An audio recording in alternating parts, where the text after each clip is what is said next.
ಎಲ್ರಿಗೂ ನಮಸ್ಕಾರ. ಎಲ್ಲರೂ ಹೇಗಿದ್ದೀರಾ? ರಾಯರ ಕೃಪೆಯಿಂದ ಎಲ್ಲರೂ ಚೆನ್ನಾಗಿದ್ದೀರಾ ಅಂತ ನಾನು ಭಾವಿಸ್ತಾ ಇದ್ದೀನಿ. ನೋಡಿ, ಎಲ್ಲರೂ ಹೇಳೋದೇನು ಅಂತಂದರೆ, ರಾಯರನ್ನ ಪೂಜೆ ಮಾಡ್ತಾಯಿದ್ದೀವಿ, ರಾಯರನ್ನ ನಂಬಿದ್ದೀವಿ. ಆದರೆ ರಾಯರು ಎಂತಕ್ಕೆ ನಮ್ಗೆ ಇಷ್ಟೊಂದು ಕಷ್ಟ ಕೊಡ್ತಿದ್ದಾರೆ? ನಾವು ಯಾವ ಜನ್ಮದಲ್ಲಿ ಏನು ಪಾಪ ಮಾಡಿದ್ದೀವಿ, ಯಾಕೆ ಇಷ್ಟು ಕಷ್ಟ ಅಂತ ಹೇಳ್ತೀವಿ. ದೇವ್ರ ಪೂಜೆ ಮಾಡ್ತೀವಿ, ವಾರ ಗುರುವಾರ ದಿವಸ ನಾವು ಪೂಜೆ ಮಾಡ್ತೀವಿ. ಅದು ಬ್ರಾಹ್ಮಿ ಮುಹೂರ್ತದಲ್ಲಿ ರಾಯರಿಗೆ ತುಪ್ಪದ ದೀಪ ಹಚ್ಚಿ ನಾವು ಪೂಜೆ ಮಾಡ್ತೀವಿ. ವಾರ ರಾಯರ ಮಠಕ್ಕೆ ಹೋಗ್ತೀವಿ. ಆದರೂ ನಮ್ಮ ಕಷ್ಟ ದೂರ ಆಗಿಲ್ಲ.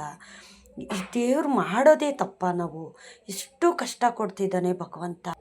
ದೇವ್ರು ಮಾಡೋರಿಗೆ, ಪೂಜೆ ಮಾಡೋರಿಗೆ, ಯಾವಾಗಲೂ ದೇವರು ಅಂತ ನಾವು ಸ್ಮರಣೆ ಮಾಡೋರಿಗೆ ಇಷ್ಟೊಂದು ಕಷ್ಟ ಕೊಡ್ತಾರೆ ಅಂದಮೇಲೆ ನಾವು ಪೂಜೆ ಮಾಡೋದೇ ಬೇಡ ಅಂತ ಕೆಲವೊಂದು ಟೈಮಲ್ಲಿ ಅಷ್ಟು ಬೇಜಾರು ಮಾಡ್ಕೊಂಬಿಡ್ತೀವಿ.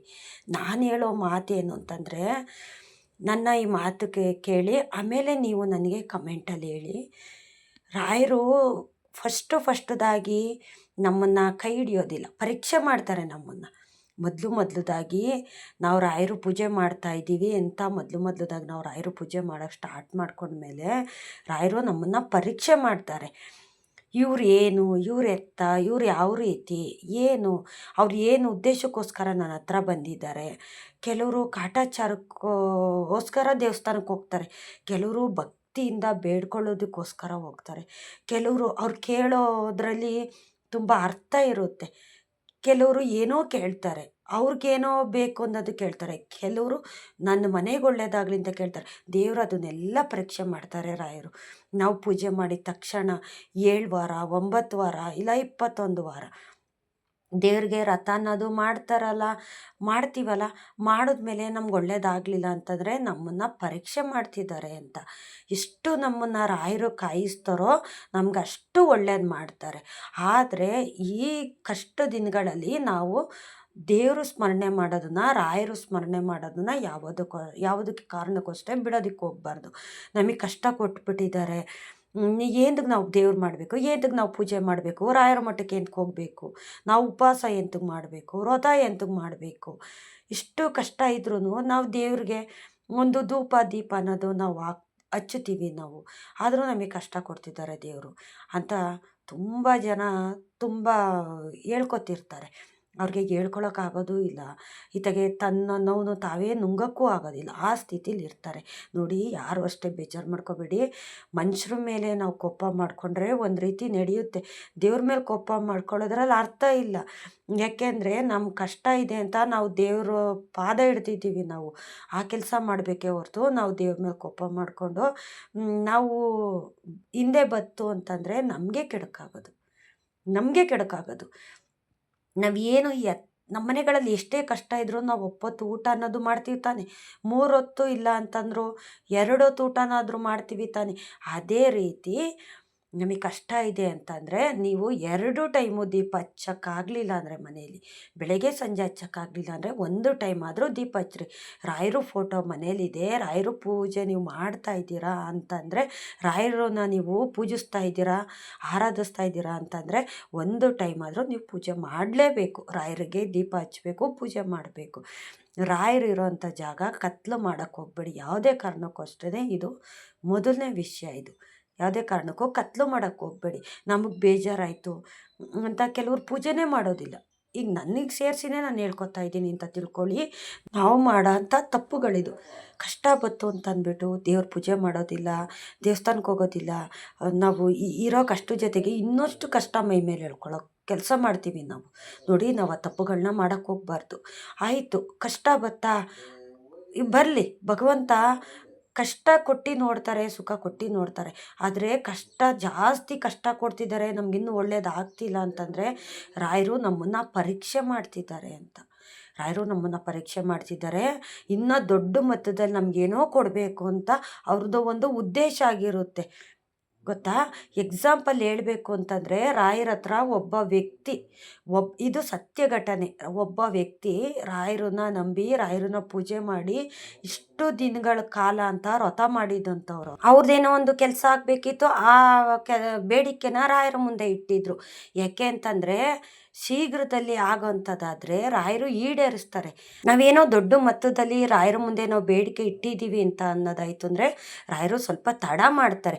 ಏಕೆ ಅಂತಂದರೆ ಅದು ಒಳ್ಳೆಯದು ಕೆಟ್ಟದ್ದು ಎಲ್ಲ ಅವರು ಅಳಿಬೇಕು, ಅಳ್ದು ತೂಗಿ ಆಮೇಲೆ ನಮಗೆ ಒಳ್ಳೇದು ಮಾಡೋವಂಥದ್ದು. ಆ ವ್ಯಕ್ತಿ ವ್ರತ ಮಾಡಿ ರಾಯರ ಮುಂದೆಗಡೆ ದಿನ ತುಪ್ಪು ದೀಪ ಹಚ್ಚಿ ವ್ರತ ಮಾಡ್ತಿದ್ದಂಥವ್ರು. ಆದರೆ ಅವ್ರಿಗೆ ಒಳ್ಳೇದಾಗಲಿಲ್ಲ, ಸುಮಾರು ದಿನಗಳ ಕಾಲ ಒಳ್ಳೇದು ಮಾಡಲಿಲ್ಲ ರಾಯರು. ಆಮೇಲೆ ಇನ್ನು 3 ದಿವಸ ಇತ್ತಂತೆ ಆ ವ್ಯಕ್ತಿಗೆ ಒಳ್ಳೇದು ಮಾಡೋದಕ್ಕೆ, ತಥಾಸ್ತು ಅಂತ ಹೇಳೋದಕ್ಕೆ 3 ದಿವಸ ಟೈಮ್ ಇತ್ತಂತೆ. ಅಷ್ಟರೊಳಗಡೆ ಈ ವ್ಯಕ್ತಿ ಏನು ಮಾಡಿಬಿಟ್ರು, ವ್ರತ ಮಾಡ್ತಿದ್ದಂಥವ್ರು ವೆಂಕಟರಮಣ ಸ್ವಾಮಿ ಹತ್ರ ಹೋಗ್ಬಿಟ್ರು.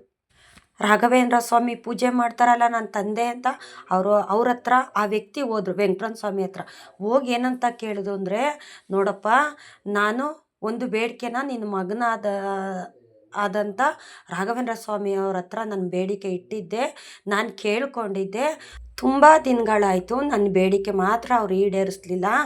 ಅದಕ್ಕೆ ನಿಮ್ಮ ಹತ್ರ ಬಂದೆ ನಾನು. ನೀವು ಅವ್ರಿಗೆ ಹೋಗಿ ಹೇಳಬೇಕು, ನಿಮ್ಮ ಮಗ ತಾನೇ ಅವರು ರಾಘವೇಂದ್ರ ಸ್ವಾಮಿಗಳು, ಅವ್ರ ಹತ್ರ ಹೋಗಿ ಹೇಳಬೇಕು, ಈ ಥರ ನಿನ್ನ ಹತ್ರ ಏನೋ ಒಬ್ಬ ವ್ಯಕ್ತಿ ಬೇಡಿಕೆ ಇಟ್ಟಿದ್ದಂತೆ, ಅವನು ಸಂಕಲ್ಪ ಪೂಜೆ ಮಾಡಿದ್ದಾನೆ, ಅವನಿಗೆ ನೀನು ಒಳ್ಳೇದು ಮಾಡು ಅಂತ ನೀನು ಹೋಗಿ ಅವ್ರಿಗೆ ಪ್ರಚೋದನೆ ಮಾಡಬೇಕು. ನೀನು ಹೋಗಿ ಹೇಳಬೇಕು. ನೀವು ವೆಂಕಟರಮಣ ಸ್ವಾಮಿ ಹತ್ರ ಹೋಗಿ ಆ ವ್ಯಕ್ತಿ ಕೇಳಿದಂಥದ್ದು ನೀವು ಹೋಗಿ ಹೇಳಿ, ನೀವು ಹೇಳಿದ್ರೆ ಖಂಡಿತ ಅವರು ನನಗೆ ಒಳ್ಳೇದು ಮಾಡ್ತಾರೆ ಅಂತ ವೆಂಕಟರಮಣ ಸ್ವಾಮಿ ಹತ್ರ ಹೋಗಿ ಆ ವ್ಯಕ್ತಿ ಕೇಳಿದ್ರು. ಆವಾಗ ರಾಯರನ್ನು ಕರೆಸಿದ್ರು, ವೆಂಕಟರಮಣ ಸ್ವಾಮಿ ರಾಯರನ್ನು ಕರೆಸಿದ್ರು, ಆ ವ್ಯಕ್ತಿನೂ ಕರೆಸಿದ್ರು. ಏನಪ್ಪ, ಏನು ನಿಮ್ಮ ಬೇಡಿಕೆ ಏನು ಅನ್ನೋದ ನೀನು ಹೇಳು, ಯಾಕಪ್ಪ ನೀನು ಅವ್ರಿಗೆ ಒಳ್ಳೇದು ಮಾಡಿಲ್ಲ ಅಂತ ರಾಯರನ್ನು ಕೇಳಿದ್ರು. ಅವ್ರು ಹೇಳಿದ್ರು, ನಾನು ಈ ಥರ ಒಂದು ಬೇಡಿಕೆ ಇಟ್ಟಿದ್ದೆ, ಆ ಬೇಡಿಕೆನ ನಾನಿಟ್ಟು ಸುಮಾರು ದಿನಗಳ ಕಾಲ ಆಯಿತು, ಆದರೆ ಅವರು ನನಗೆ ಈಡೇರಿಸ್ಲಿಲ್ಲ, ನನಗೆ ಒಳ್ಳೇದು ಮಾಡಲಿಲ್ಲ. ಅದಕ್ಕೆ ಅವರ ತಂದೆ ಆದಂಥ ನಿಮ್ಮ ಹತ್ರ ನಾನು ಬಂದೆ, ವೆಂಕಟರಮಣ ಸ್ವಾಮಿಗಳ ಮಾತನ್ನ ಅವ್ರು ಕೇಳ್ತಾರೆ ಅಂದ್ಬಿಟ್ಟು ನಿಮ್ಮ ಹತ್ರ ಬಂದೆ, ನೀವು ಹೇಳಿದ್ರೆ ಅವ್ರು ನನಗೆ ಒಳ್ಳೇದು ಮಾಡ್ತಾರೆ ಅಂತ. ಏನಪ್ಪ ಅದು, ಏನು ಹೇಳು ಅಂತ ರಾಘವೇಂದ್ರ ಸ್ವಾಮಿಗಳನ್ನ ವೆಂಕಟರಮಣ ಸ್ವಾಮಿ ಕೇಳ್ತಾರೆ. ಅದಕ್ಕೆ ರಾಘವೇಂದ್ರ ಸ್ವಾಮಿ ಹೇಳ್ತಾರೆ, ಅವ್ರು ಕೇಳಿದಂಥ ಬೇಡಿಕೆ ಅಂತಿಂಥದ್ದಲ್ಲ, ಅವರು ತುಂಬ ದೊಡ್ಡ ಮೊತ್ತದಲ್ಲೇ ಬೇಡಿಕೆ ಕೇಳಿದಂಥದ್ದು. ಆ ಬೇಡಿಕೆ ಕೊಡೋದಕ್ಕೆ ಕೇವಲ ಇನ್ನು 3 ದಿವಸಗಳು ಮಾತ್ರ ಬಾಕಿ ಇತ್ತು. ಅಷ್ಟರೊಳಗಡೆ ಆ ವ್ಯಕ್ತಿ ನಿಮ್ಮ ಹತ್ರ ಬಂದಿದ್ದಾನೆ. ನಾನು ಅದಕ್ಕೋಸ್ಕರ ಆ ಬೇಡಿಕೆ ತುಂಬ ದೊಡ್ಡದಾಗಿದ್ದರಿಂದ ನಾನು ಅದನ್ನು ಯೋಚನೆ ಮಾಡಿ ಕೊಡಬೇಕಾಗಿತ್ತು. ನಾನು ಅದಕ್ಕೋಸ್ಕರ ಇಷ್ಟು ದಿನಗಳ ಕಾಲ ನಾನು ಟೈಮ್ ತೊಗೊಂಡೆ ಅಂತ ರಾಘವೇಂದ್ರ ಸ್ವಾಮಿ ಕೇಳ್ತಾರೆ. ಅವ್ರು ಏನು ಬೇಡಿಕೆ ಇಟ್ಟಿದ್ರು ನನ್ನ ಹತ್ರ ಅಂತಂದರೆ, ಅವರು ನಾನು ರಾಜ್ಯ ಆಗಬೇಕು, ಮಹಾರಾಜ್ಯ ಆಗಬೇಕು ಅಂತ ನನ್ನ ಹತ್ರ ಬೇಡಿಕೆ ಇಟ್ಟಿದ್ದು. ಅದು ನಾನು ಕೊಡೋದಕ್ಕೆ ಅಷ್ಟು ಸುಲಭದ ಮಾತಲ್ಲ ಅದು. ಅದಕ್ಕೆ ಇಷ್ಟ ದಿನಗಳ ಕಾಲ ನಾನು ಟೈಮ್ ತೊಗೊಂಡಿದ್ದಂಥದ್ದು ಅಂತ ರಾಯರು ಹೇಳ್ತಾರೆ.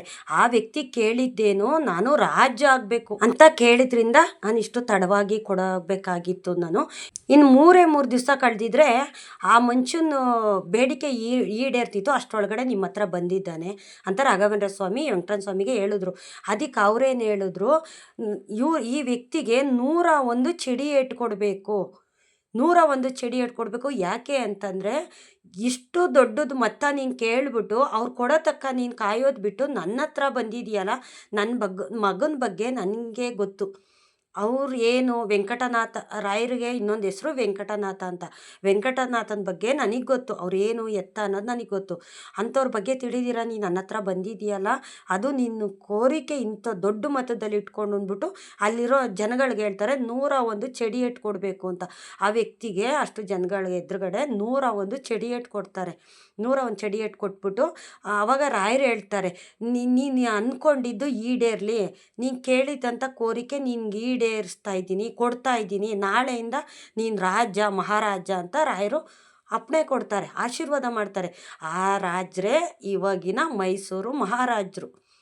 ಅವಾಗ ಅವ್ರು ಕೇಳಿದ್ರಲ್ಲ, ಸುಮಾರು 3 ತಲೆಮಾರುಗಳ ಹಿಂದೆ ಕೇಳಿದ್ದಂಥವ್ರು, ಆವಾಗಿನ ಕಾಲದ್ದು ಮಹಾರಾಜರು. ಆವಾಗಿಂದನೇ ಮೈಸೂರು ಮಹಾರಾಜರು ಅಂತ ಬಂದಿದ್ದಂಥದ್ದು, ರಾಯರು ಕೊಟ್ಟಿದ್ದಂಥ ವರ ಅದು. ಹಂಗೆ ನಾವು ಪೂಜೆ ಮಾಡೋದ್ರಿಂದ ಕೆಲವು ಟೈಮ್ ತಗೊಳ್ಳುತ್ತೆ, ನಾವು ಕಾದು ನೋಡಬೇಕಾಗುತ್ತೆ. ಎಷ್ಟು ದೊಡ್ಡ ಕೋರಿಕೆನೇ ಆಗಲಿ, ಚಿಕ್ಕ ಕೋರಿಕೆನೇ ಆಗಲಿ, ಖಂಡಿತ ರಾಯರು ಈಡೇರಿಸ್ತಾರೆ. ಉದಾಹರಣೆಗೆ ಇದೊಂದು ಕಾರಣ, ನಮಗೆ ಇದೊಂದು ಕಥೆಯಲ್ಲಿ ನಾವು ಅರ್ಥ ತಿಳ್ಕೋಬೇಕು. ರಾಯರು ಇವತ್ತಲ್ಲ ನಾಳೆ ಖಂಡಿತ ಒಳ್ಳೇದು ಮಾಡ್ತಾರೆ. ರಾಯರನ್ನ ಪೂಜೆ ಮಾಡಿ, ಖಂಡಿತ ರಾಯರು ಒಳ್ಳೇದು ಮಾಡೇ ಮಾಡ್ತಾರೆ. ರಾಯರು ಎಲ್ರಿಗೂ ಅಷ್ಟೇ ಸುಖ ಶಾಂತಿ ನೆಮ್ಮದಿ ಅಷ್ಟೈಶ್ವರ್ಯ ಕೊಟ್ಟು ಕಾಪಾಡಲಿ. ರಾಯರು ಎಲ್ರಿಗೂ ಒಳ್ಳೇದು ಮಾಡಲಿ.